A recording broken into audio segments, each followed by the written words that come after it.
And now for our last panel, last but not least, I'm going to introduce Dr. Rebecca Talley from Social Science and the History Program, who is not only a co-PI for the NEH Latin American Studies Grant and a co-organizer of this event, the symposium.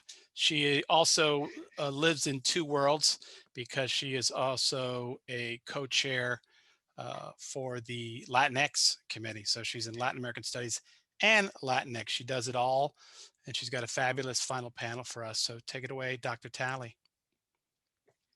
Awesome. So thank you, everyone. Welcome to the last panel of the day. For those who've been with us since this morning, thank you for sticking around all day long. And thank you for spending the day with us. It's been enriching and exciting. The panels have been just awesome.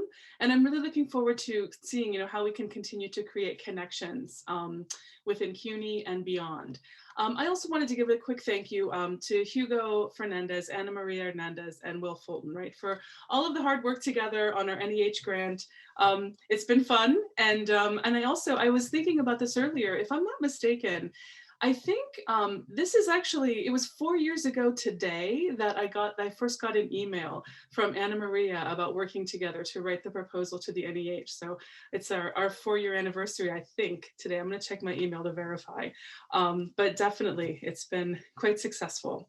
And I also just wanted to give one last very quick thank you, a shout out to Jamie Riccio for all of the amazing technical support. She's really made this whole day go so smoothly.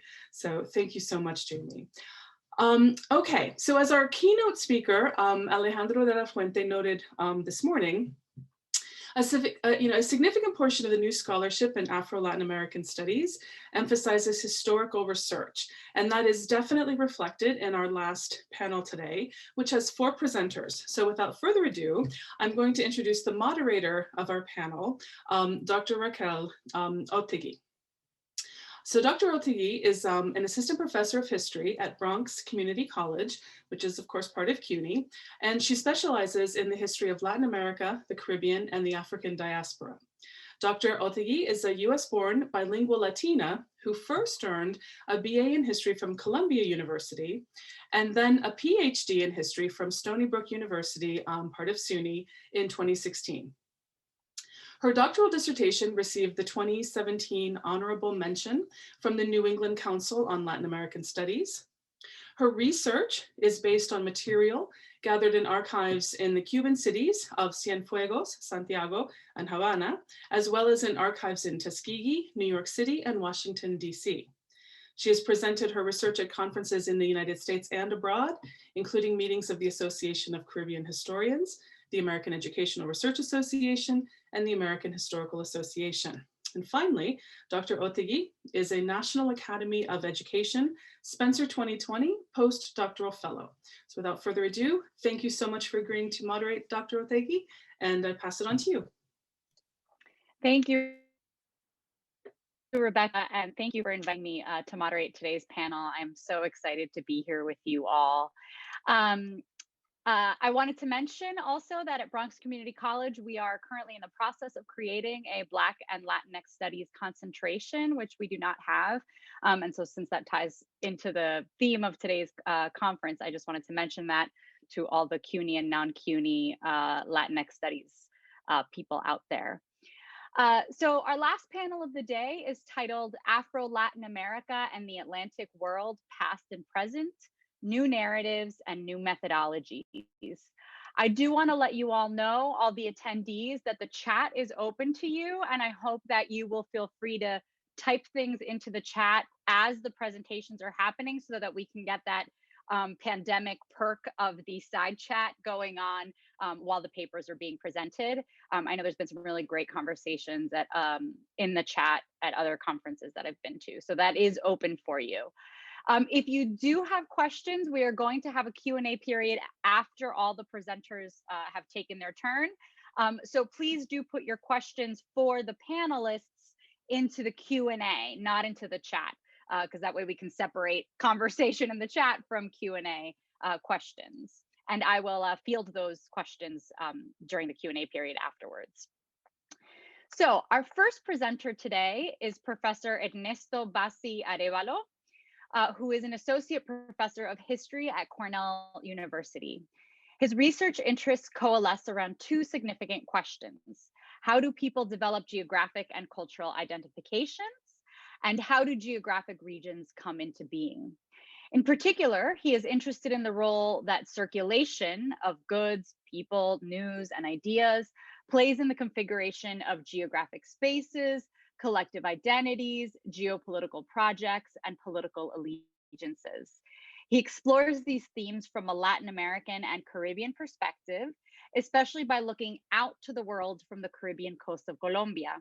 His first book, An Aqueous Territory, examines the configuration of a trans-imperial Greater Caribbean and its inhabitants' geopolitical imagination through a study of the role of sailors in the creation of a regional space and the multiple ways in which less mobile, but by no means static subjects, including autonomous indigenous groups, sugar planters, military adventurers, and nation makers, experience the region that sailors created. His broader interests include the emergence of globalization during the early modern period, hemispheric connections and mobilities, the history of late colonial and early national Latin American countries, especially Colombia and its Caribbean region, indigenous European encounters in the Caribbean basin, the rise of capitalism, the development of plantation societies in the Caribbean, the flow of ideas, people, and commodities across the Atlantic Ocean, and the role of oceans in world history. So Dr. Ernesto, I turn that over to you. Sorry, Dr. Bassi.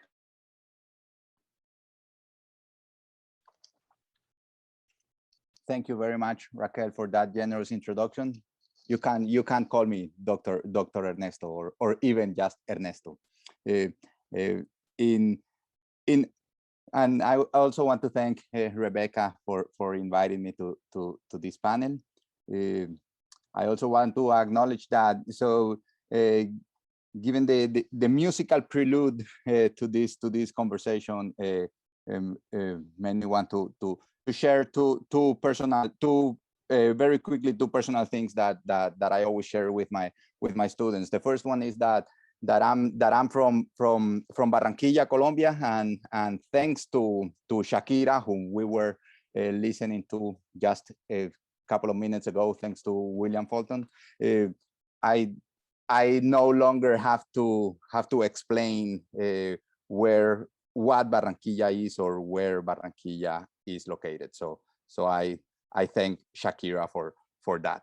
The other piece of personal information that I always share with my students is that because they always ask if, oh, since you were from Barranquilla, did you get to know Shakira? And unfortunately not, but she did go to the school next door to my school. So I did see her when she was not, I did see her perform when she was not famous and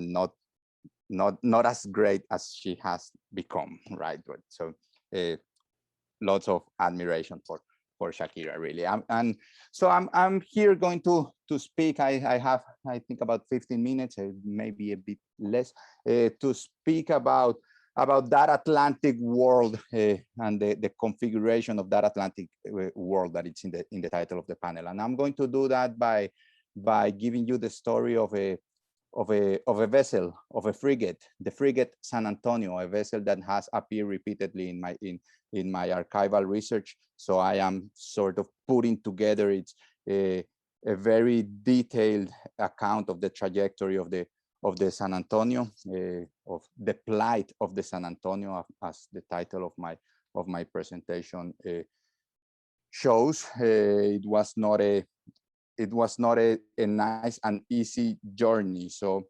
let me share my screen and I'll read, in order to be more efficient, I'll read to you the story of the San Antonio, an Atlantic going frigate in the 1780s. So I think you should all be seeing my screen now. So let me get started. By the time the divers reached the wrecked frigate, there was not much that could be deemed useful. While the divers and royal officers that took part in the rescue dutifully took everything they could salvage to the dockyards and customs house, the consensus was that all naval implements retrieved from the sea bottom were useless. 2 years later, when everything was put up for public auction, an officer familiar with the process expressed that he did not think there would be enough bidders or anyone wishing to offer fair prices for the few items that would be sold. Most likely, the helm, the anchor, the 2 iron cannons, the shackles, and the rest of the salvaged instruments ended up rusting in Cartagena's customs warehouse. Thus ended the life of the San Antonio, a Spanish frigate that sank in the shallow waters near Cartagena as it was entering the port on the dawn of March 25, 1789. Before diving to salvage the material remnants of the wreck, a group of volunteers recruited by Sea Captain Juan Antonio de Gastelou safely transported to shore 159 enslaved Africans, the San Antonio's captain and all its crew. The sale of some of the enslaved men and women produced the only revenue of the San Antonio's last transatlantic crossing. The small revenue this sale produced did nothing to offset the heavy losses of a venture that New Granada's Viceroy, Antonio Caballero y Góngora, had envisioned as a key path toward the economic growth and prosperity of his viceroyalty. The plight of the San Antonio began long before it sank near Cartagena. Its tragic ending parallels the similar fate of many of the projects promoted by Caballero y Góngora and his successors, José de Espeleta, Pedro Mendinueta, and Antonio Amari Borbón. The hopes Caballero y Góngora put on the journey of the San Antonio also reveal the sense of possibilities that characterized the 1780s and subsequent decades in New Granada and throughout Spanish America. Despite its tragic ending, the journey of the San Antonio allows us to see the world that Caballero y Góngora and his contemporaries envisioned, the future they imagined. Following the San Antonio, in short, makes it possible to write a history of what was deemed possible but remained unrealized. Considering the possible futures of a past that ended up going in a different direction, in turn, offers a new angle from which to contribute to what John Tutino calls a fundamental rethinking of the rise of capitalism. The journey of the San Antonio and the visions of economic prosperity for New Granada of Caballero y Góngora and many others reveal that from New Granada's shores, the rise of capitalism is a story of unfulfilled projects and shattered dreams. So now let me give you the story of the San Antonio. Let me show you. Let me guide you through the trajectory of the San Antonio with these maps. So the life of a ship. Before it became the San Antonio, it was called the Beaumont. There is little information about its trajectory before 1785, but the credentials of its captain, Oliver Danielle, included being one of the most skilled in the trade along the African coast that were known in Nantes. Towards the end of 1785, Danielle took the Beaumont from Nantes to New Orleans, transporting French families as part of one of many Spanish projects to populate its American domains with Catholic subjects. From New Orleans, the Beaumont sailed to Charleston, where Spanish agent Salvador de los Monteros chartered it to sail to Cartagena loaded with iron, flour, and artillery destined to the new towns New Granada's Viceroy sought to establish along the coast of the Darien Gulf. Thus began Danielle's hopeful but fleeting service for Viceroy Antonio Caballero y Góngora. When it entered Cartagena on July 24, 1786, the Beaumont had already become the San Antonio. For Caballero y Góngora, the frigate and its captain were central pieces in his scheme to promote the prosperity of New Granada. Brazil wood, which grew widely and copiously in the provinces of Santa Marta and Riohacha, enslaved Africans from the Bight of Biafra, and the recently discovered platinum mines in the province of Chocó were key ingredients of his recipe for New Granada's prosperity. The San Antonio's first voyage under Caballero y Góngora's orders was in late September 1786, when it sailed from Cartagena to nearby Riohacha to get Brazil wood. After obtaining 1,400 loads of 5 arrobas of dyewood, the San Antonio left Riohacha on October 31st, sailing north toward New York. In New York, Monteros, who had traveled with Danielle, sold the dyewood and obtained flour and provisions. At some point in early 1787, the San Antonio sailed from New York to Cartagena. Following instructions from Monteros, Danielle took the frigate to Jamaica, where Monteros had to confer with Joseph Fuertes, another of Caballero y Góngora's agents. While the San Antonio, which entered Jamaica as the Beaumont, was admitted to Kingston without difficulty, the frigate's mishaps began 36 hours later, when Jamaican authorities refused to let it leave the island and put it on sail with all its cargo. Trying to avoid losing his ship, its owner, Pedro Abadí, who was on board, rebought it and resumed its journey to Cartagena. It is not clear when the San Antonio entered Cartagena, but a passport signed by Caballero y Góngora shows that the frigate was in Cartagena in July 1787. It was there that its tragic journey began. The passport granted by Caballero y Góngora marked the beginning of the Viceroy's scheme to use Brazil wood as driving force of New Granada's economic growth and prosperity. The plan was simple. The San Antonio would sail from Cartagena to Riohacha to obtain 1,500 loads of Brazil wood. From there, it would cross the Atlantic to Amsterdam to sell the dyewood and load the goods that it would later exchange for enslaved Africans in the coast of Calabar. After acquiring 400 slaves in Calabar, the San Antonio would return to Cartagena. The whole expedition, according to Captain Danielle, will take no more than 10 months. The San Antonio did, in fact, sail to Riohacha, Amsterdam, Calabar, and back to Cartagena. Besides covering the planned route, nothing else went according to plan. In late September 1787, about 2 months after finalizing a contract with Caballero y Góngora, Oliver Danielle sailed from Cartagena to Riohacha to obtain Brazil wood. After securing 1,600 loads of Brazil wood, 100 loads more than what the contract required, Danielle rapidly sailed north toward the Atlantic, likely feeling optimistic about the expedition's prospects. Shortly after departing Riohacha, however, the Caribbean winds began to get in the way of Danielle's plans. According to a report written months later by the Spanish consul in Amsterdam, Joseph Mas, because of a strong tropical storm, the San Antonio was forced to make an emergency entrance into Saint Marc, in French Saint-Domingue.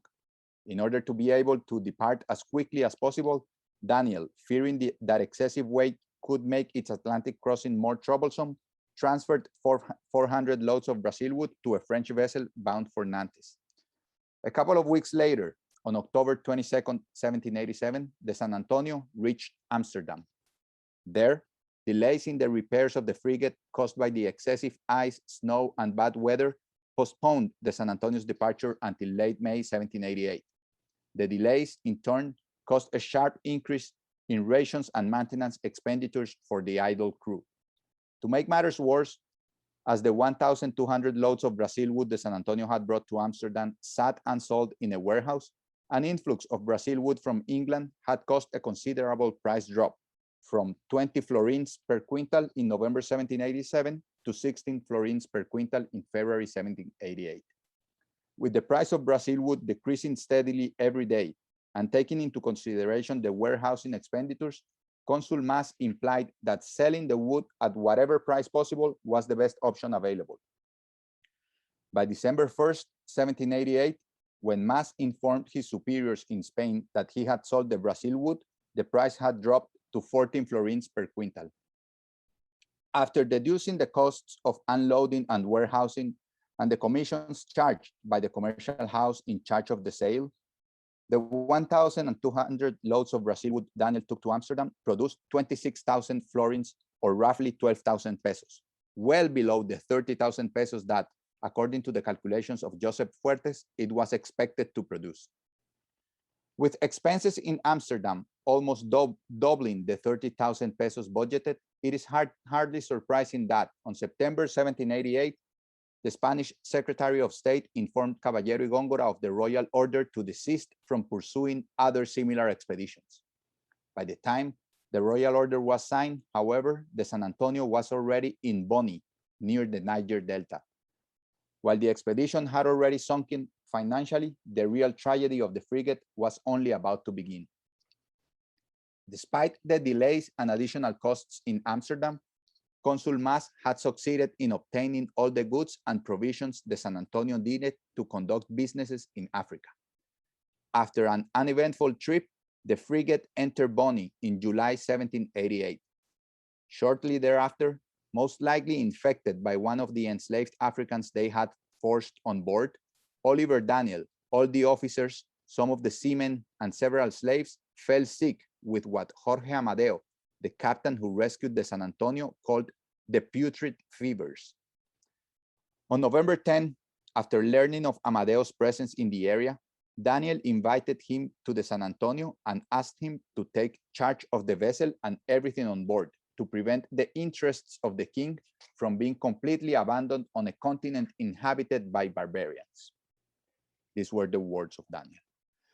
3 days later, Danielle, the last surviving officer on board, died, leaving the San Antonio adrift and vulnerable to the looting and pillaging that, according to rumors Amadeo heard, a group of Africans with a multitude of canoes were planning. For Amadeo, what had happened on the San Antonio could only be described as uno de esos raros casos en que la desgracia lo puede todo. Something like one of those rare cases in which misfortune calls the day. Amadeo, the captain of one of 3 frigates of the Royal Company of the Philippines, was in Boni purchasing slaves to transport to Montevideo. Upon being informed of the death of Danielle, Amadeo went on board the San Antonio with 2 of his officers, Luis Ferrer Iboniz and Juan Ailes. Seeing that no officer had survived on the San Antonio, Amadeo assigned Ferrer as captain and Ailes as pilot the task of taking the frigate across the Atlantic to Cartagena. He also enlisted Joseph Joaquin de la Broche, a Spanish surgeon who was on the Calabar coast at the service of the Royal Company, to take care of the crew and the black slaves. Before letting them go, however, he went through Danielle's papers to try to understand what had happened and to figure out if there was anything to do to salvage the San Antonio's expedition. After entrusting Ferrer with all the documents Danielle had left, Amadeo made a detailed inventory of all the merchandise, supplies, and enslaved men and women on board the San Antonio. The inventory, signed on November 14, shows that there were 180 enslaved Africans on board. Trying to approach the 400 enslaved Africans that he knew Danielle was hoping to procure, Amadeo took the San Antonio back to the coast on November 20th and managed to exchange some of the textiles, hats, knives, powder, and copper bars on board for 46 additional slaves. Ernesto, just to let you know, you have about 2 minutes left. Yes, I'm on my last page. Okay, great. Now with 226 enslaved Africans below decks and with its new captain, pilot, and surgeon, the San Antonio was ready for the Atlantic crossing. Before departing Boni on November 26, the death of 7 enslaved Africans reminded everyone that the putrid fevers were going to accompany them in the transatlantic journey. With this ominous knowledge, Ferrer, Ailes, Labroche, the 22 surviving seamen, and the 219 enslaved Africans headed west toward the Caribbean. The San Antonio's final Atlantic crossing was not an easy one. From what can be inferred from the report of Gastelum, in the 4 months that it took the frigate to sail from Boni to Cartagena, the putrid fevers continued wreaking havoc, killing about 30% of the enslaved Africans. Still, the tragedy of the San Antonio was not over. The series of unfortunate events that had led to the voyage's financial collapse and the death of all the frigate's officers, some of its seamen, and many of the enslaved Africans on board came to a close on March 25, 1789, when the San Antonio sank as it approached Cartagena. A tropical storm in the Caribbean, an excessively cold winter in Amsterdam, the putrid fevers of the coast of Boni, and the bottom of the sea in the shallow waters of the Bajo de Salmedina near Cartagena were powerful natural forces that combined to end the San Antonio's life.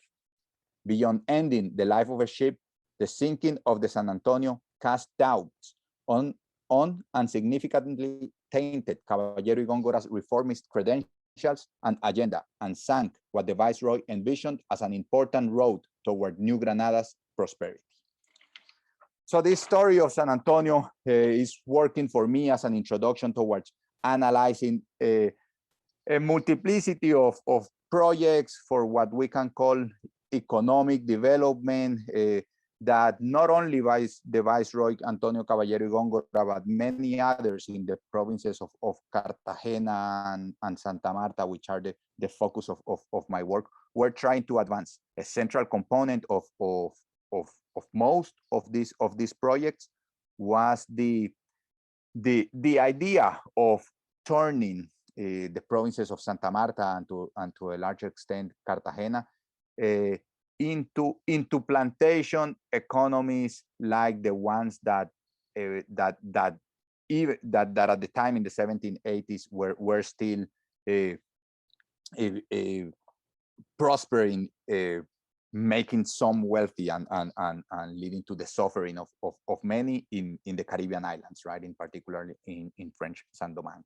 And following this French Saint-Domingue as model, and also in conversation with some of their Cuban counterparts, the Viceroy, Caballero y Góngora, and several other economic reformers advanced the idea of doing multiple other trips like the one to San Antonio could not complete, to trips to Europe and then to Africa, in order to bring to the northern provinces of New Granada the massive forceful transportation of enslaved Africans to northern New Granada. So thank you very much.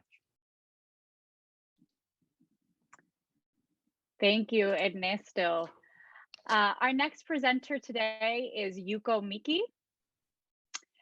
Yuko Miki is Associate Professor of History and Latin American and Latinx Studies and Associated Faculty of African and African American Studies at Fordham University. She specializes in the history of slavery in Brazil and the 19th century Atlantic world. She is the author of Frontiers of Citizenship, a Black and Indigenous History of Post-Colonial Brazil, in which she demonstrates how intersecting histories of the African diaspora and the Indigenous Americas were foundational to the formation of race, citizenship, and nation in 19th century Brazil. Frontiers of Citizenship received numerous awards, including the Wesley Logan Prize for African Diaspora History from the American Historical Association, and the Warren Dean Memorial Prize for Brazilian History from the Conference on Latin American History.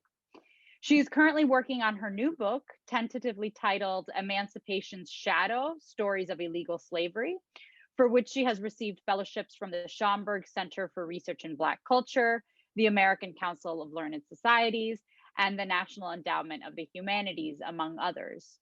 She is also authoring a piece on a Congo-based society in mid-19th century Brazil, in which she interrogates the possibilities and limitations of documentary archives in writing about African people's lives under slavery. A native of Japan, she lives in Brooklyn, New York, and her paper today is titled African Lives in Slavery's Archives, Stories from Brazil and the Atlantic World.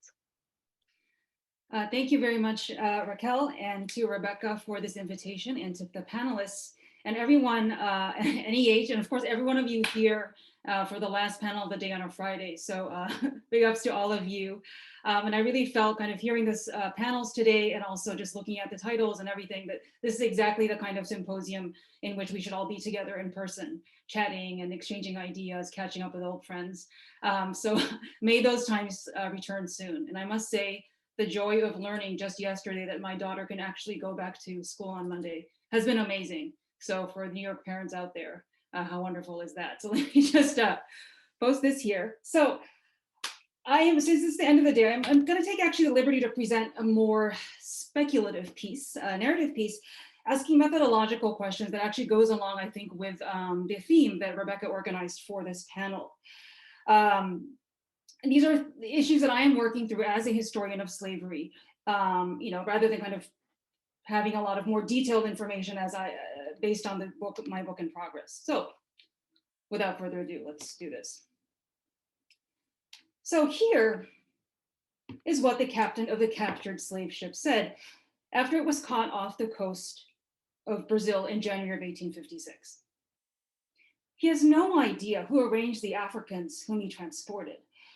After he left Boston, he decided to stop at a few African ports to see if he could sell his ship, which was a schooner similar to the one pictured here. Upon arriving in northern Angola, he was approached by the agent of a famous Spanish slave trader named Riverosa, who proposed to buy the ship. He, the captain who was speaking, accepted these conditions of the sale, but then he had to hide from the British patrols in the meantime for fear of being caught. Meanwhile, this agent disappeared, so the captain had to depart from Africa with the slaves aboard without completing this transaction.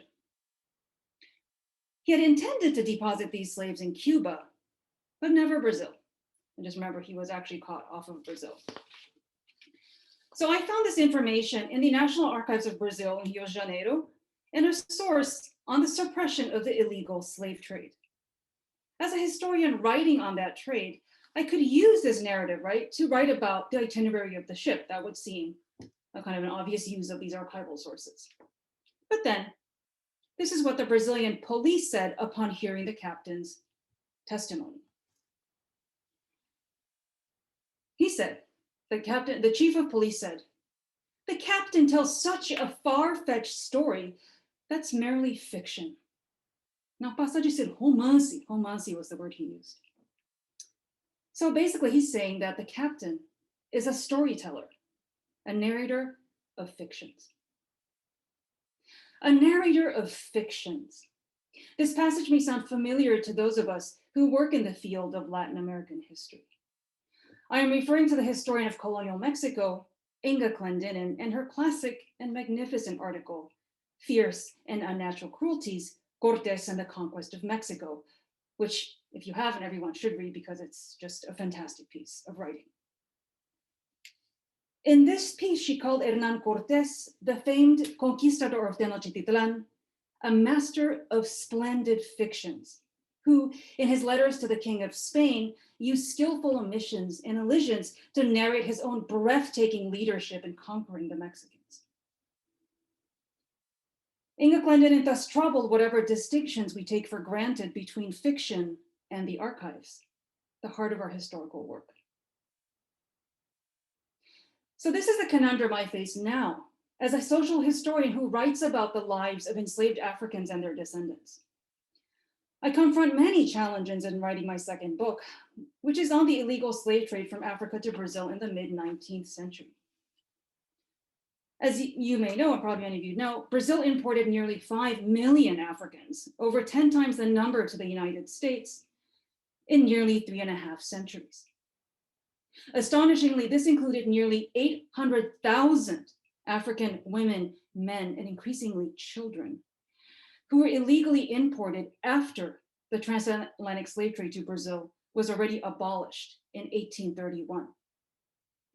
Such a large-scale illegal trade could only be possible because of an astonishing degree of complicity and lies. Slave traffickers, many of them Portuguese, were elite men, many of whom actually were based in New York City, who traveled freely around the globe and were rarely prosecuted, while policemen and customs officials often looked away at the appearance of a suspicious ship. Agents and slave owners used clandestine disembarkations, lied about their slaves' origins, and created fake documents to transform an illegal slave sale into a legal one.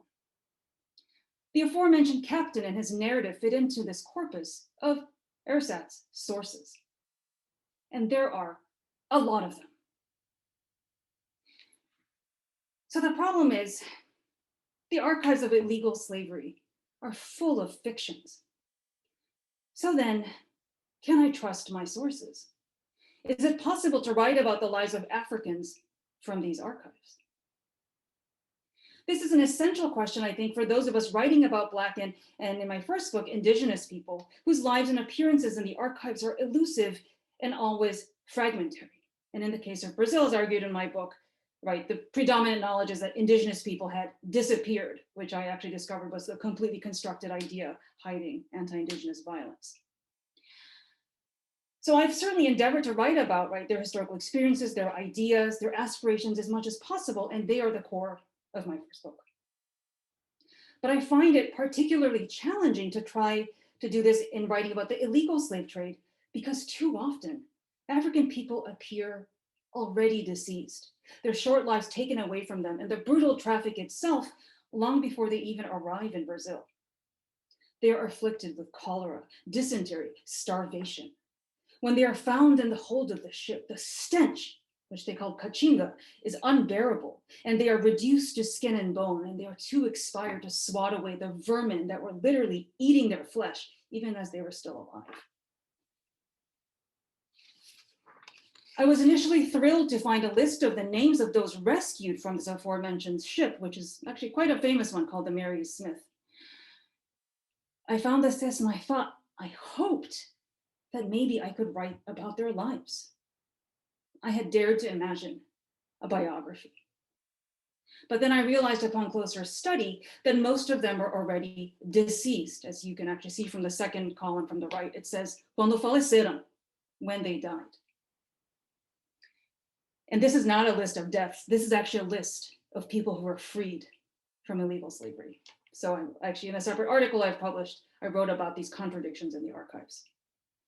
Even these names that we see are fictions, invented for them by Brazilian officials who came to inspect the captured ships and simply needed to create a record of those found aboard.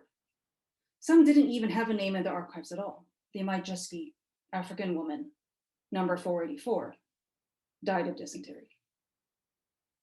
So although we learn, right, in our training to read the sources against the grain, for example, by reading a fugitive slave ad and seeing, oh, these two women fled together, perhaps there was some form of sisterhood that developed. Sometimes reading against the grain is not enough, especially when you can't trust your sources to tell any truths.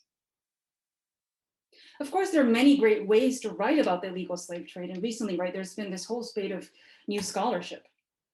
These have been rigorous studies from various angles, from the example of slave trade financing in the vein of this booming capitalism slavery scholarship. They've been on shipboard diseases, the network, astonishing truly, of this global network of slave traders, and a lot on the politics of slave trade suppression, a lot of diplomatic sources on Great Britain, the US, Sierra Leone, Portugal, Brazil, etc. I'm indeed very, very indebted to this scholarship. At the same time, however, the enslaved themselves, who were at the heart of this horrific global trade, hardly appear in them except as statistics or in brief illustrative anecdotes of a ship's capture. Perhaps a great, maybe exception is the wonderful book by Beatriz Mamingoni on Africanos Livres, which I highly recommend. They appear fleetingly in the margins of narratives about mostly white men who either trafficked them or who sought to suppress these traffickers. Dominating the archives as well as the histories written based on those archives, they have managed to grab the spotlight, as they often manage to do. So who were these Africans who became trapped in the illegal trade? Like Antonio, age 18, and this is just a close-up, perfect teeth, marked with a triangle with a K inside, who died on February 8th. Or maybe Eufrasio, age 12, and I must say, I couldn't help but notice he's the same age as Tamir Rice. A boy of regular head and lips, perfect teeth, marked on the right arm with a 4. And these marks that you can see on the right column, these are all marks that slave traders seared into their skin. And this boy was turned over to a man named Antonio Joaquim da Costa. Can we know anything about them beyond these fragments that only illuminate a brief moment of their lives, like a match in the dark? Maybe in asking this question, I am enacting what Clendenin identified as what she said, the subtle, powerful, insidious human desire to craft a dramatically satisfying and coherent story out of fragmentary and ambiguous evidence. This desire for stories is something that we historians need to confront in our own encounters with the archives. Perhaps writing about the enslaved is an issue of narration. I think that's why last fall I felt the need to go back to Octavia Butler. Should we call her a speculative fiction author, an Afrofuturist, a MacArthur genius? It's no matter. So I reread Wild Seed, a book about an immortal shape-shifting African woman named Anyanwu, which had so dazzled me when a friend gave me this book 15 years ago. And in this new year, I reread Kindred, about a woman in the present who was repeatedly pulled back to antebellum Maryland to rescue the life of her slave-owning ancestor so that her own ancestor may be born, and she could thus ensure her own existence in the present. Not long ago, by pure happenstance, my podcast app began to play an episode of Code Switch dedicated to Octavia Butler. In her strikingly deep and resonant voice, she said, "I wrote Kindred to make people, I hoped, feel history as opposed merely to knowing facts of history. It seemed important to me to get that kind of emotion, the extra feeling, the awareness of what it might have been like to be a slave, to feel it on your own skin, so to speak." Now, this is indeed what I aspire, what I wish to do as a historian. None of us would say today that history is merely about knowing facts. We have Michel Rolfe-Triot to thank for doing away with that illusion a long time ago. But can we not viscerally capture the emotion of these women, men, and children living in illegal enslavement and narrate what it felt like to live in a world where everybody knows about your illegal enslavement, but at the same time, you're invisible in broad daylight? I want to write about them as people who remember home, who have loved ones and children and dreams and anger. I want to capture the anguish of a pregnant, illegally enslaved African woman who knows that her child will be born into slavery. Because until 1871, when a law would free her womb, she could only give birth to slaves.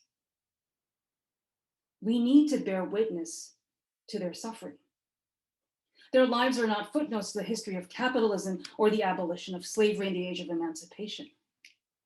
This is their story. But at the same time, I think there's more to be done.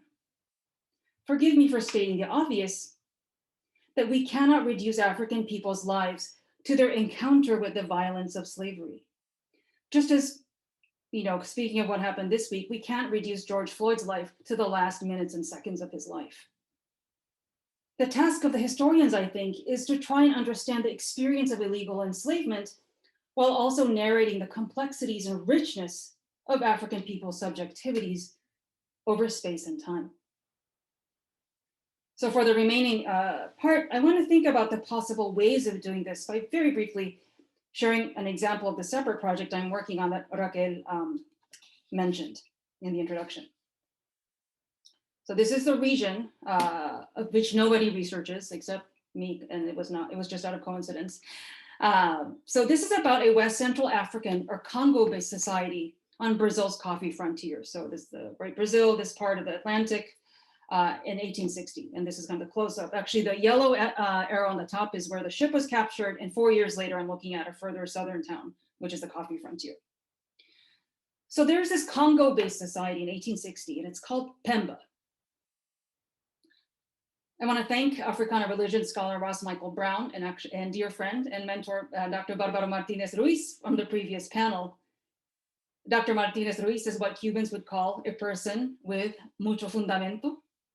And I thank him for sharing his knowledge and resources with me, including, yes, a Kikongo dictionary that, Barbaro, I don't actually understand, but that's okay. In a nutshell, Pemba appears in the archives because it is connected to a slave insurrection rumor. A police expedition surrounded the property of a coffee planter named Antonio Alves Silva right around midnight on August 26, 1860. And they began ransacking the slave quarters, right, just tearing everything apart because they were searching for weapons. The justice system and slaveholders asserted that the enslaved on 2 plantations belonged to a society called Pemba, whose members were planning an insurrection to murder their masters and white people. And that's actually the words from the sources. They arrested 22 men, 20 of them African, and most of them from West Central Africa, likely brought to Brazil in the illegal slave trade. The police's accusations contrasted with the words of the enslaved, who did not once use the language of violence, instead describing the suffering they endured under their cruel master. And they spoke of Pemba's rituals to tame. They used the word amansar, to tame. They said amansar os señores, right, to tame the masters. In later interrogations, they barely speak at all. Insurrection scares are, of course, familiar to us scholars of slavery. The conflicting testimonies and silences characterizing many archives of insurrection have often led scholars to one of 2 conclusions. One, that the enslaved were concealing their complicity in an actual insurrection plot, or Two, and conversely, that the insurrection was just an invention of slaveholder paranoia. Both analyses, however, are shaped and thus limited by the logic of the archives. To make the question, was there or wasn't there an insurrection, right? To make this the central question ends up trapping us in this echo chamber of slaveholder ideology and their epistemology, whose archives were in fact created to invent Black criminality and narrate the ultimate triumph of white law and order. In other words, these archives of slaveholders are spinning their own fictions. And in these archives, Black life and politics remain obscure. Can an archive created for this purpose offer us any insight into African lives? Can we archival historians understand African epistemologies as full, complex expressions of spirituality and selfhood that cannot be defined only in relation to slavery? I should just say a little bit about the name, right? Pemba. It's a very well-known term in the West Central African diaspora in Brazil and beyond. Yuko, I'm sorry to interrupt. I've been so engrossed in what you're saying. I forgot to keep track of time. And I think that you were pretty much at time. So I'm sorry. That's okay. So if you can maybe just wrap up in a minute and then. Sure. So actually this really connects to what Dr. Barbara Martinez's presentation was, right? About Pemba as kind of this marking of this, it's a white chalk connecting people with the answer to spiritual, about cleansing. But I later we'll talk about how they actually mark their own bodies with this chalk. So I was just wanted to say, from the archival point of view, for the slaveholders, Pemba is just about insurrection. They say, and they create these sources, they railroad bad evidence to say, look, their intention was to try and kill us. But you can also see their suffering. And yet to say that, we often want to say like, oh, these religions, these spiritual practices, they're resistance, they're resisting slavery. Perhaps that's the case, but once again, that ends up reducing a complex cosmology and a way of living, a way of their kind of humanity to merely a reaction or resistance to slavery. So we're kind of still in that trap. So I was just gonna say, maybe there are ways to kind of work with, but also beyond the documentary archive. Right, and these are kind of the puntos that Dr. Martinez-Ruiz was talking about. Maybe, as Heidi Hartman said, are we unable to exceed the limits of the sayable dictated by the archive? But I feel like there is something else that perhaps we even can imagine as archives, embodied archives, living archives, that historians, maybe like myself of paper archives, can still kind of work with to form different stories. So I'll just end it there. And sorry for the time. Thank you for letting me know. Thank you, Yuko. Our next presenter is Danielle Pilar Clealand. Professor Clealand is an associate professor in the Department of Mexican American and Latino Studies at the University of Texas in Austin. Her research examines comparative racial politics, group consciousness, Black public opinion, and racial inequality with a focus on the Spanish-speaking Caribbean and the United States, using interdisciplinary approaches with mixed methods.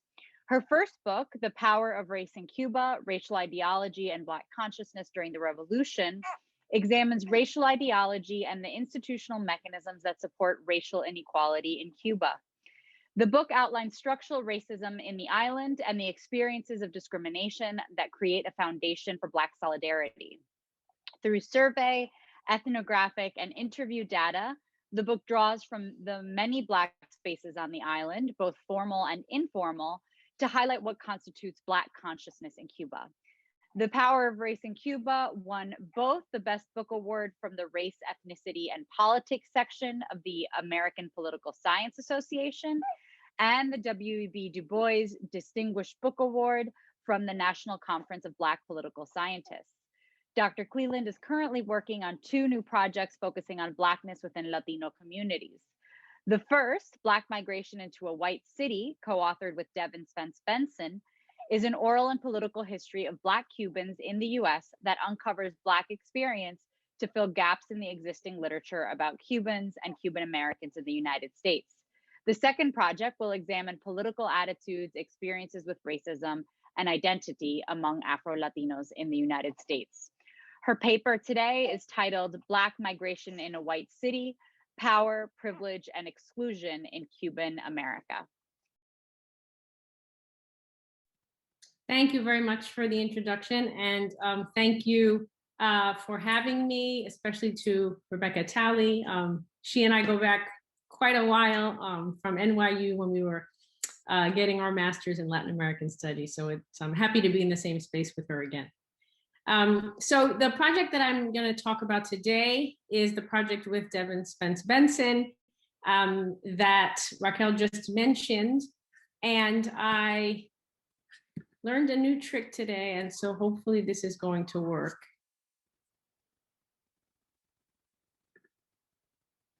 Let's see. Okay, can you all see just the presentation, I hope? Yes, yes. Great. Okay, so this project essentially is started out as an oral history of Black Cubans in the US. I lived in Miami for 8 years. I've just recently come to Austin. And so we had been wanting to tell a story that has not yet been told about Black Cuban migration and just kind of Black invisibility and experiences in Miami. And once we started collecting all of these oral histories, we realized this would be a much larger project that places these stories in the context of housing segregation, discrimination, intra-Latino racism in Miami. Also a story of racial activism, Black community, racial solidarity among Black Cuban communities. And so we're really excited about the new project, and I'm happy to present it to you today. And so when we came to this project, I was essentially doing a project on the wealth gap and reading up on Cuban migration. Most of my work has been in Cuba, and so I'm reading up on Cuban migration to Miami. And much of the literature talks about the golden exiles that came in the first wave of migration from 1959 to 62. And we hear about the first and second waves being a majority white group, mostly from the professional classes. And so these were mostly wealthy, educated Cubans who came fleeing communism, and many, if not most, stayed in Miami. We hear very little about Black folks who came alongside white Cubans during this time and what their stories are. And so that invisibility is really the starting point for this project. And so because Black Cubans were excluded from the neighborhoods, social networks, and resources that first wave built, we want to talk about what their experiences were. And so a lot of times we think about Black Cubans coming in the early years as domestics, but we really want to kind of retell this narrative and talk about a lot of Black Cubans that came over from middle and upper classes that came for many of the same reasons as white Cubans. But once they came to Miami during the time of Jim Crow, had a very different trajectory than white Cubans that came here. And so we want to talk about these first waves. Certainly they were majority white, but we want to talk about them as more racially diverse than they were.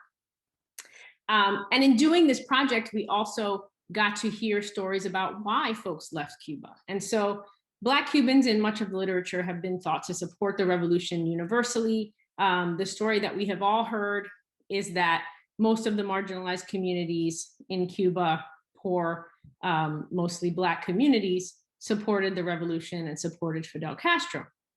But this project has really kind of changed the way that I see that. And we want to really give more nuance and complexity to Black attitudes toward the revolution in these early years and even later, and really talk about, you know, how Black Cubans felt about the revolution from their particular stories. And so in doing this, we want to privilege Blackness in ways that it hasn't been before. We're focusing on the period before 1980. Essentially 1980, the Maria boat lift is when most people tend to talk about the kind of diversity of migrants. And so we want to really focus on the period from 59 to 1980. And to really kind of make a transnational approach that challenges, again, this conventional wisdom about Black support of the revolution, talk about racial attitudes that traveled from Cuba to Miami, and also talk about the kind of complex relationships that Black migrants have with Cuba. We find that a lot of times, many Black Cubans did go back and forth, even in the early years, to visit family, unlike many white Cubans. And so there are a lot of differences when we're looking at this. And the work has been fascinating because it's really challenged my ideas about Black people and the revolution.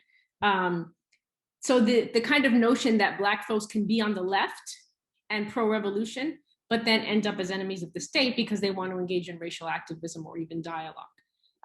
And so a lot of the Black migrants that we see here that came, throughout the decades of the revolution, at one point could have supported the revolution, but then ended up not being able to challenge the racial inequality that existed.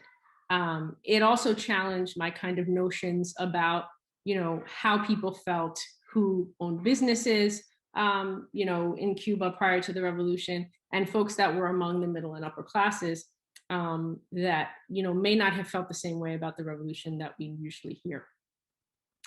And so we want to reread this kind of Cuban experience and really talk about Cuban American success. Cubans have often been called the model minority. And so we really want to think about Cuban American success due to access to whiteness. Because Miami is an anti-Black city, what happens when white Cubans come to Miami during a period in Jim Crow and are then given access to whiteness? And so, in being able to identify as white, in having access to all institutions, neighborhoods, housing, schools that, white Anglos had access to, that then changed their trajectory when we compare them to other Latino migrants that come from other countries. And so once Black Cubans come during this time, they become part of African-American communities and are often marginalized from these larger Cuban communities and these larger enclaves. And so when we think about this kind of Cuban American exceptionalism, what can we attribute it to? Well, one, we can attribute it to the federal funding that we know they received, $1 billion over a few decades that went towards flights, job training, recertification, resettlement, housing.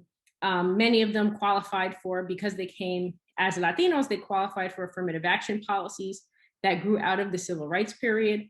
And if we think about some of the civil rights struggles that were happening in the early 1960s, I want to juxtapose that with the fact that in 1963, Cubans were able to secure the first bilingual education program in Miami. And from there, we're able to really build a foundation of bilingual education.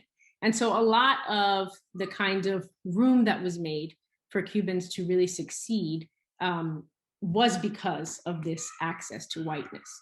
And so Little Havana and later Hialeah, became hubs for the Cuban culture, community, businesses, but they were restricted.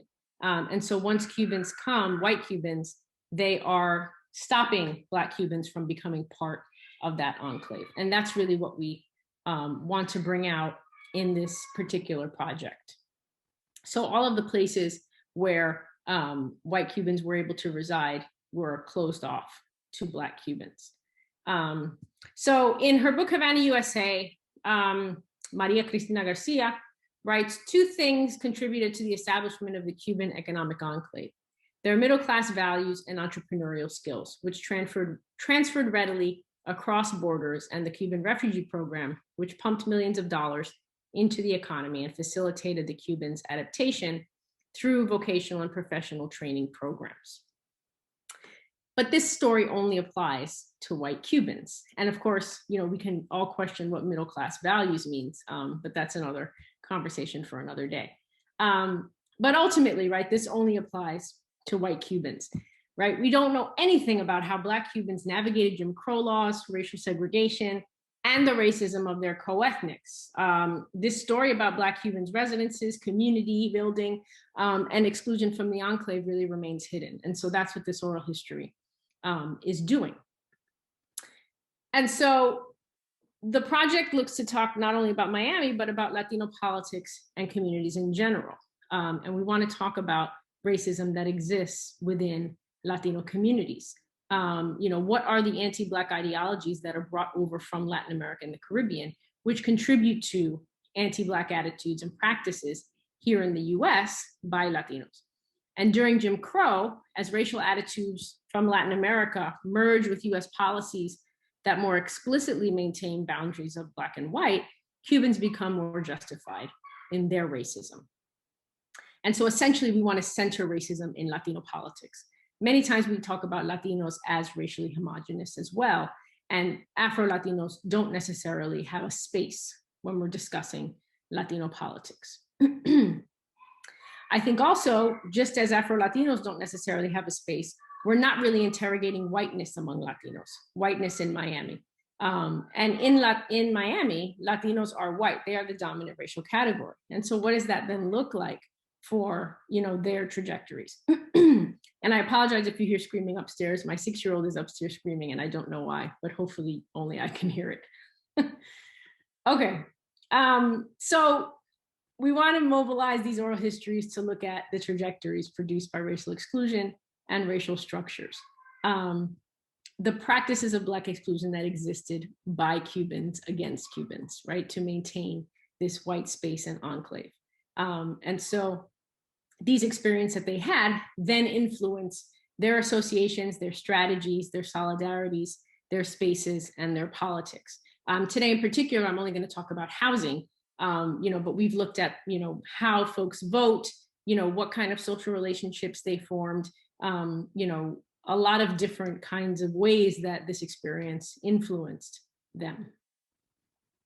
And so the oral histories are 97 open-ended interviews with Black Cubans. I've listed here, the demographics of the group that we've interviewed.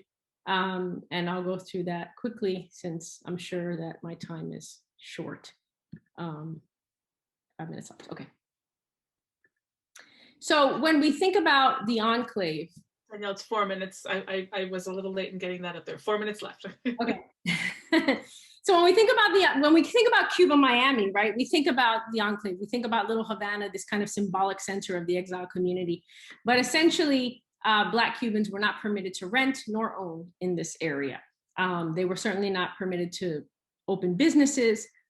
Later on, they were, but certainly in the first 20 years, they were not. And so we have to kind of reimagine, what the enclave was and what it did.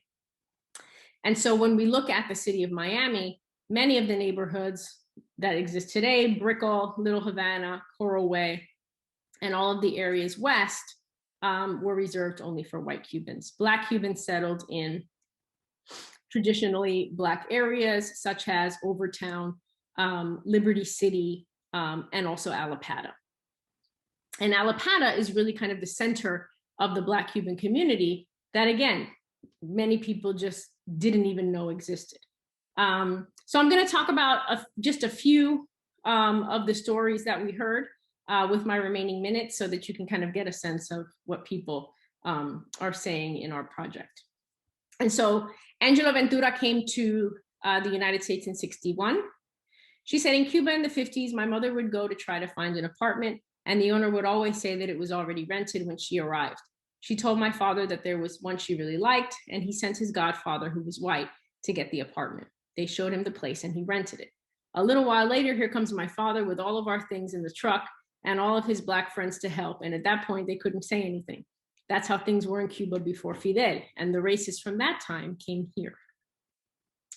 Mireya and Monica Williams are mother and daughter. Mireya's husband was Jamaican, but born in Cuba. He was part of the army that went to the Bay of Pigs and was captured. When he was released in 1962, we moved to a Black neighborhood, Overtown. But there were also other Black Cubans there. And back then, Black people couldn't live in the Southwest area. I want you to know it was Northwest and nothing else. And Miami Beach was worse. After 6, you couldn't even enter that neighborhood. You needed proper identification. We lived in Overtown for 4 years, and then my father was able to buy a house on Northwest 44th Street. But when we look at the map of redlining, we can see, again, that white Cubans were able to rent and own in all of these areas, and Black Cubans were relegated to these red areas, similar to African Americans. And if we look at maps today on where folks live, there's no surprise, it looks the same. Maria Lopez, we have always lived in areas that weren't particularly Cuban. We never lived in Hialeah or the Southwest area. I don't want to be a part of that, and I've never been a part of that. When we first got married in 1972, we were looking for rentals. My husband would call about an apartment, and one time when we got there, the woman opened the door and immediately started to step back. She said, there aren't any available apartments anymore. After a while, there came a point where, you know how I would call for apartments? I called and said, listen, we are Black. I like to hit people where it hurts. You need to confront people where they are. So I would say we're a married couple, we have jobs, but we are Black. One time I did that, and this woman said, the problem isn't that you are Black. The problem is how people perceive others. So I can't tell you why people without proper upbringing would judge you. And it's I have like a minute to wrap up. Okay. Sorry to. So the last one I want to talk about is essentially when folks start coming in 1980, they are also left out of a lot of the Cuban neighborhoods. They're far less likely to be sponsored by Cuban families. And so Sergio Arrechea's father started collecting rents in Overtown in the late 60s. And after a while, he saved his money and he was able to buy buildings. And once the Maria boat lift happened, he started renting to Black Cubans because he knew that they couldn't rent anywhere else. And so in time, these became the Cuban buildings. And these are just, you know, kind of an example of the kind of solidarity that existed and the way that Black Cubans were able or had to kind of circumvent a lot of the racism that they received from white Cubans. And so if we look at a map today of where Afro-Latinos live, and so the darker squares will show where they live, it's mostly in these same areas, right? This is Overtown, Liberty City, Miami Gardens, and then down in Homestead, Cutler Bay area. So these neighborhoods haven't changed. The exclusivity has not changed either. If we look, for example, at Hialeah, it continues to be 94% Cuban, but also 93% white. So even in these areas that are not necessarily upper class, they're working class areas, they're still maintained as majority white areas, and Black Cubans still have trouble finding housing and space in these places. So to conclude, the oral history has really been amazing. You know, we've been able to, you know, recognize people's stories, open up an archive of stories of people that have been silenced, and really talk about white privilege and white hegemony within Latino communities, right? The way that Latinos can maintain racial boundaries, particularly when given access to whiteness. And so using these oral histories to kind of map those racist practices, but also highlight the way in which Black folks build community is really the center of this project. And so I'm happy to answer anything else when we have a Q&A. Thank you.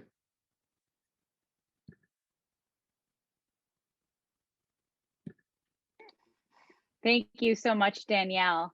Our last presenter, and actually before I present our last presenter, introduce our last presenter, I just want to let everybody listening, you can go ahead and type your questions into the Q&A as you think of them, or you can wait until after this last presentation, but that is where your questions should go. So our last presenter today is Lara Putnam, who is a UCIS research professor in the Department of History at the University of Pittsburgh. She writes on Latin American and Caribbean history, theories and methods of transnational history, and issues of migration, kinship, and gender. Oh, speaking of children, excuse me, I have another presenter here with us today, or another moderator. Publications include The Company They Kept, Migrants and the Politics of Gender in Caribbean Costa Rica, 1870 to 1960, Radical Moves, Caribbean Migrants and the Politics of Race in the Jazz Age, and more than 24 other chapters and articles. Her article, The Transnational and the Text Searchable, Digitized Sources and the Shadows They Cast, published in the American Historical Review, sparked significant conversation about the ways that mass source digitization and web-based search are changing the research practice of even, or especially, those historians who do not consider their work to be digital. Putnam has served as president of the Conference on Latin American History from 2016 to 2018, and as a member of the board of editors of the American Historical Review from 2016 to 2019. She also writes about women-led grassroots political organizing in the age of Trump, drawing on participant observation in Southwest Pennsylvania. Her paper today will be on multi-generational migration and racialized regions in Latin America's Caribbean borderlands.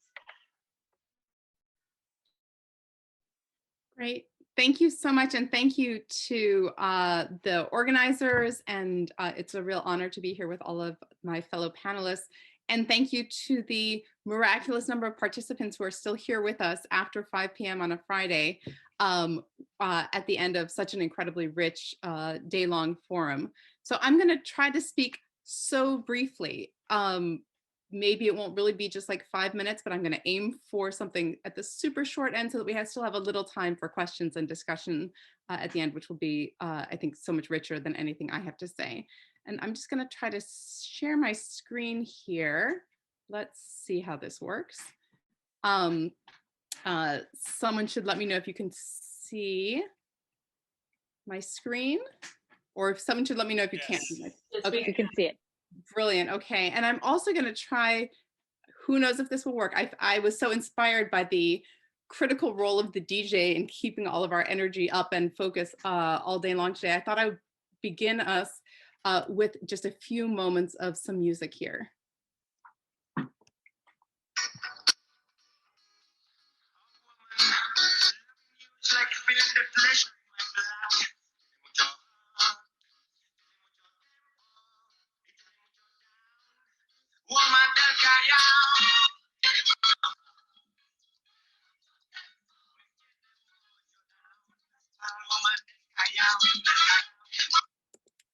So this was Woman del Callao. That was actually the Juan Luis Guerra version, but the original version of this song, of this calypso influenced merengue, was recorded in the 1970s by Un Solo Pueblo, a Venezuelan Afro-Latin musical group. So I wanted to begin us by trying to begin talking today by trying to draw some connections that are not usually drawn between the Woman del Callao and the place this song comes from, and some developments within the history of, within our understanding of North American history, of African American history, and of Indigenous North American history. And what I want to be asking here is whether we can recenter our histories of the Americas, of the Atlantic, and indeed of the modern world.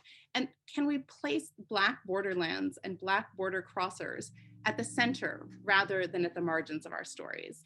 Now, where is the Woman del Callao from? Some of you may well know this already, but the song begins to make much more sense when we recognize it as being a song that comes from Venezuela rather than from the Dominican Republic, although of course the Dominican Republic has its own history of multiple Black borderlands and Black border crossers.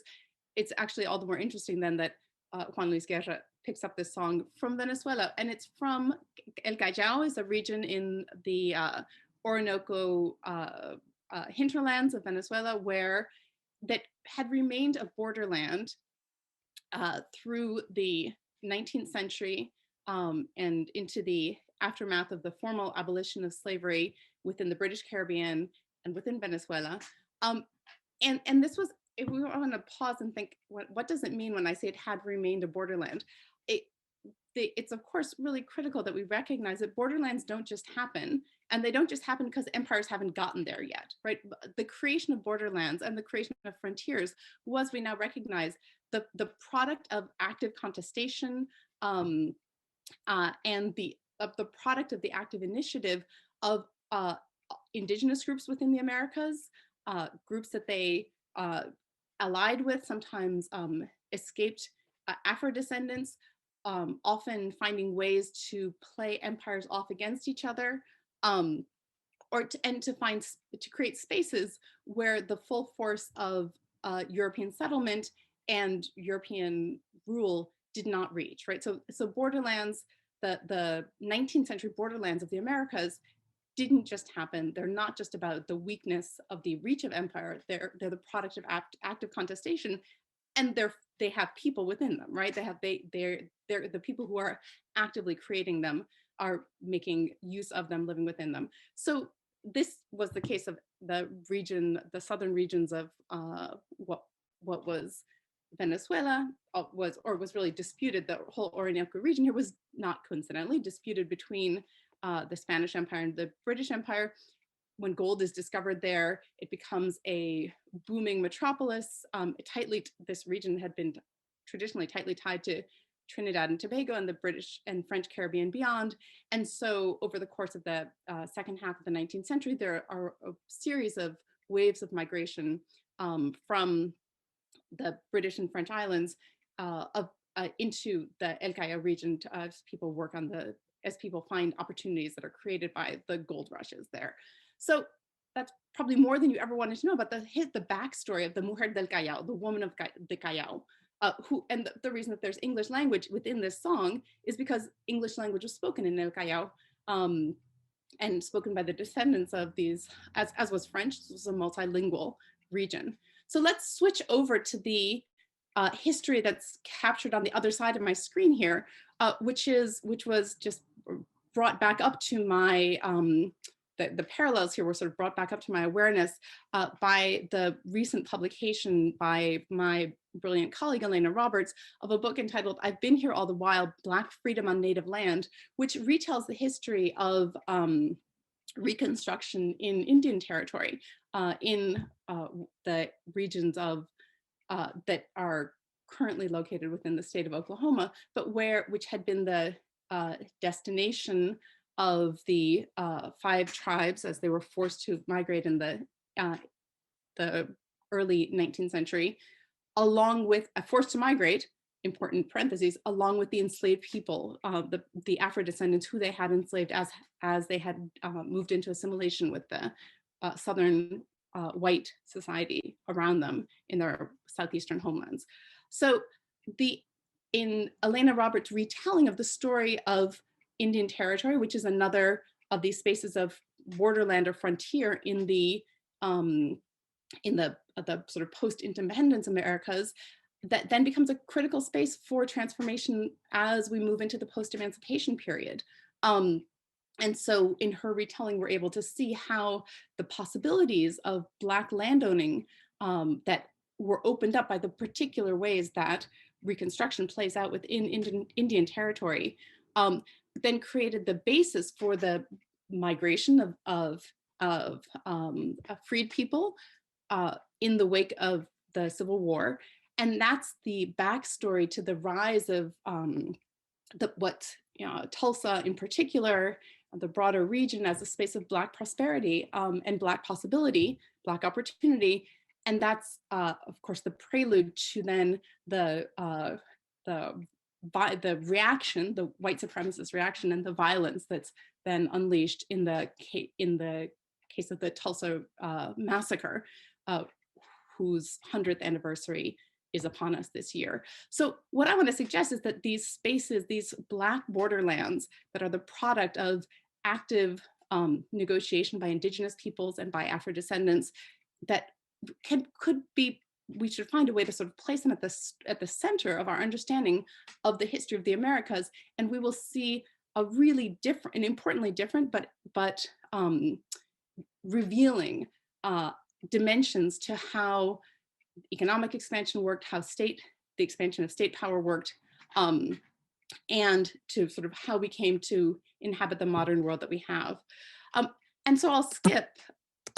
I will somehow, there we go, move forward to simply say that you have, in my own research that's focused on circum-Caribbean border crossers, I've tried to give a sense of just how much movement there was in the late 19th and early 20th century of people crossing borders in and around the Caribbean. Some moving to borderland spaces that were relatively, again, not uninhabited, but relatively sparsely inhabited, such that when new infrastructure projects opened up, like the Panama Canal, the digging of the Panama Canal, there was new opportunities for labor migration emerged that allowed people to create transnational family networks that would open up possibilities of economic mobility through spatial mobility, regional mobility for Afro-descendant households in these post-emancipation societies in which local white elites were so working so hard not to expand economic or political opportunity. And so again, I think that it's important for us to think of this, the Americas that are generated by post-emancipation labor mobility as being spaces of both risk and opportunity. Again and again, the places that people moved into as they sought opportunity were places where sort of governing states had chosen not to exercise their monopoly over the use of violence, and they essentially had delegated to local white employers authority over the use of violence, for instance, to enforce labor rules. That's part of the history of the US, as we know, but that's not only the history of the US. That turns out to be a critical part of the history of country after country. It's usually told as it's usually told either erased or told as part of national histories. If we step back, we can see that this is an America's wide story. And the final note that I'll develop just a little bit here is that when we begin to think about this, we also need to think not just in terms of Black border crossers as a uniform category, because of course they're not a uniform category. Rather, these are, there are multiple different lines of difference within these migratory flows and possibilities. And the one I want to emphasize right now is the difference of gender. So that, and because it's really important, although the sort of iconic image of the early 20th century Afro-Caribbean, for instance, migrant, might well be that image of a Jamaican man wielding a machete next to a train full of bananas, or in Danielle Clealand's talk just now, I was so fascinated to hear that among the Afro-Cuban migrants in Miami that she interviewed, there was someone whose father was a Cuban born of Jamaican ancestry. Of course, that's that story of Jamaican men migrating to work in the Cuban cane fields as part of this same broader hemispheric story. But women were in movement as well. Women were migrating out of each of these societies as well. In fact, the flow for the Caribbean women, and it was dominated in the early period that I'm looking at by Afro-Caribbean women. The portion of Caribbean migrants coming to the US was already by the 1930s was essentially nationwide, essentially equal numbers of men and women were coming. But again, men and women were not coming to the same places. So disproportionately, the places where there were possibilities for male migrants to endure the possibility of risk in pursuit of opportunity, these tended to be the more sparsely settled areas where there was demand for the kind of labor that was traditionally gendered as masculine labor, whether that was extractive industries, whether it was gold mining as in El Callao, or helping building, digging the Panama Canal, growing cacao or bananas. So you can think of this as sort of a process of centrifugal men. Men in this period, often Afro-descended men migrating in the wake, in the first generations after the end of slavery, were moving into less settled areas to pursue opportunity, again, enduring risk, taking on board risk of violence from employers and others as they did so. But women were moving too, and here you can think of women's pattern writ large actually emerge when you begin to look at the data as having been centripetal rather than centrifugal. So you have men moving outwards into the less densely settled frontier areas, again, which were the product of active making rather than some kind of passive emptiness. Women, in contrast, women were moving to the places where there was the most dense demand for the kinds of labor that women had traditionally provided and the kinds of skills that women were gained over the course of their lives as young people. And this tended to be reproductive labor, whether that was the labor of social reproduction, whether that's a matter of cooking, cleaning, caring, often working as domestics, or providing, selling candy, as we see in these women in this picture here in Kingston.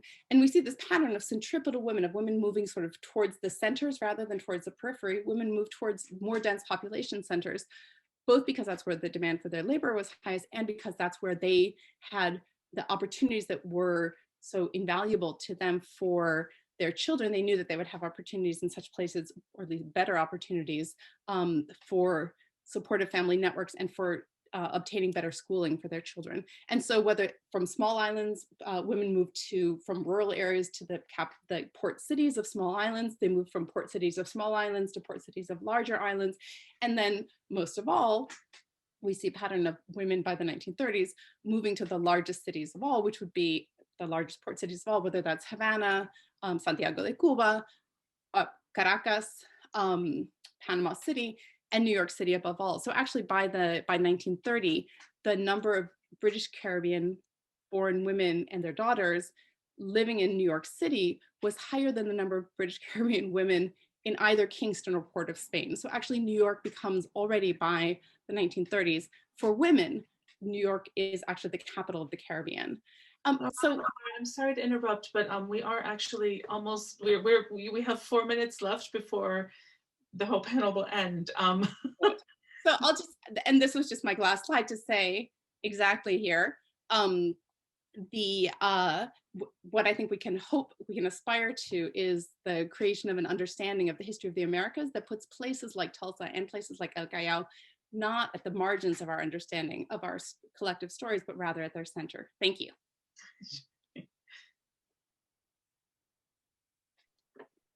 Thank you. So we have just a few minutes for questions, but if anybody has one, please put it in the Q&A.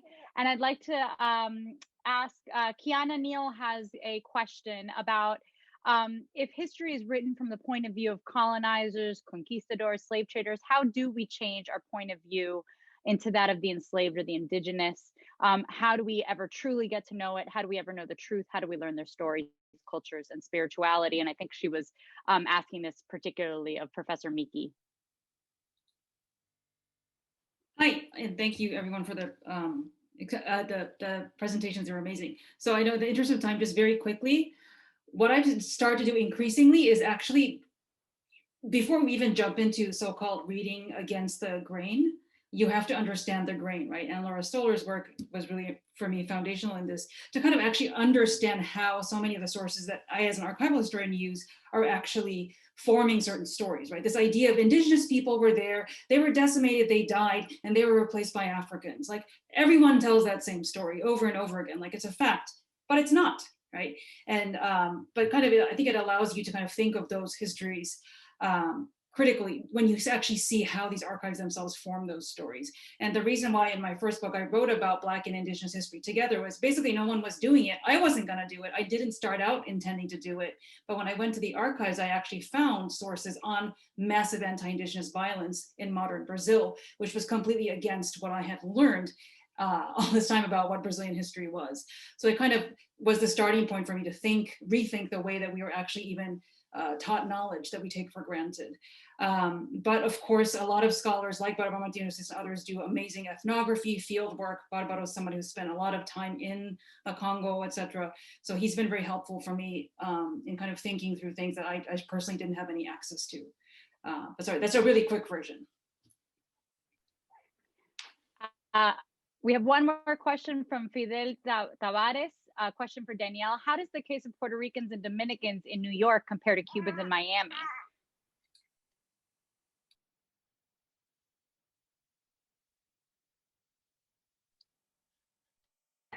Yes, so again, quickly. you know, growing up, I grew up in New York, you know, in Puerto Rican and Dominican communities. And so for me, coming to Miami was a huge shock because it was just so much different.